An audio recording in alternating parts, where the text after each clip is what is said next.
Over the past decade, about 25% of the Philippine population live in poverty, meaning that 1 in 4 people is poor. There are many reasons for this poverty, including unemployment.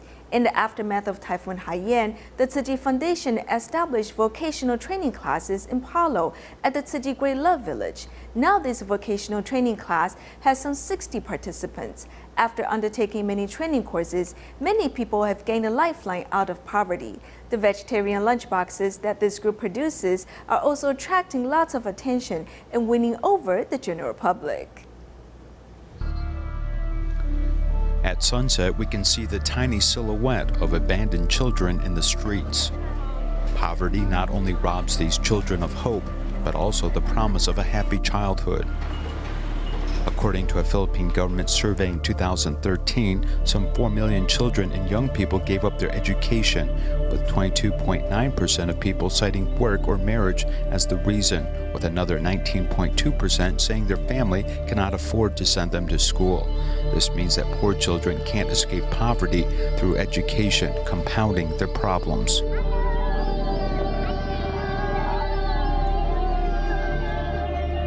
These children in the community have smiles on their faces, but in these dark alleys, there's another menace, as some naive children have been forced to become tools for drug trafficking. 15 below, they are not imprisoned because of that juvenile law, which could not arrest 15 below. So we have noticed here that some parents are using their children to sell. Growing up in such an environment has led to many concerns and worries. At the moment, there are some 2,400 families in this community. Since President Duarte came into office, he announced an anti-drug campaign, which has put more than 200 people in prison.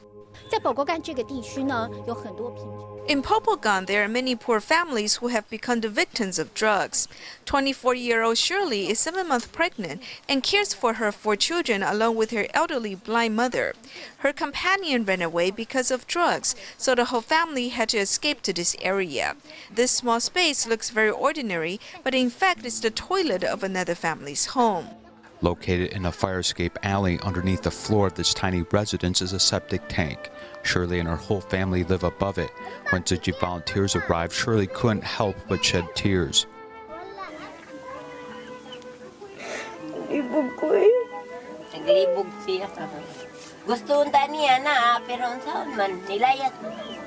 Poverty and sickness go hand in hand, with many having no clothes to wear or food to eat. They simply have to swallow their pain and sadness. This individual has 1 foot wrapped with a gauze, which covers up a big open wound on the bottom of his foot.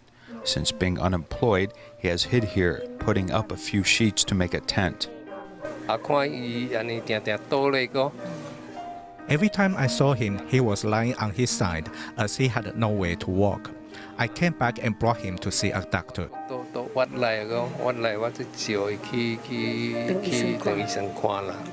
While poverty may be keys to determining one's fate, education and ideas can help change one's future direction. Now as we turn the camera to Palo in the Philippines, it's before 8 o'clock in the morning, and this Tzu Chi Great Love Livelihood Center teaches a cooking class. I believed at the time when the typhoon came, we needed to prepare lunches and desserts, which we wanted to provide by ourselves. For this reason, we decided to simply keep doing this and asking the community in Palo to do this work.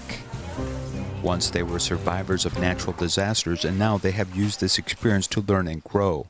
While Typhoon Haiyan nearly destroyed Tacloban and Palo, the Tzu Chi Philippines chapter has helped them rebuild. In Palo, a Tzu Chi Great Love Village has been built, providing simple housing for all of these residents to move into. Now 3 years have passed and the area is booming once more. Some of the trees, such as the coconut trees after Typhoon Haiyan, have all fallen over. All the coconut trees have died. Tzu Chi volunteer Shi Lingling is the leader of the Tzu Chi Great Love vocational class. She has helped build up this area from the ground up, working diligently step by step. She said that before, these residents of Palo were mainly engaged in manual labor and lived in poverty. When Typhoon Haiyan knocked over all of the coconut trees in the area, all the people in this community lost their means of earning an income. 这些是那个刺绣的。 Here is some embroidery that has been done and later turned into a bag. Here, local residents not only participate in cooking classes, but also become involved in embroidery. Most of the women in this village also bring their children to work. This group atmosphere benefits everyone. As noontime approaches, Shi Lingling takes these villagers by car to distant urban areas where they try to sell vegetarian lunch boxes. He often treats people. When we sell things every day, when there's a guest, he'll pay for them. Now the lunch boxes prepared by this vocational course have become well known and appreciated by many happy customers. Now the Tzu Chi Great Love Livelihood Center has a total of over 60 people attending courses. It's not just a salary that is attracting them, as they also want to find a way to escape dire poverty by learning a skill and using their own hands and talent to create their own destiny.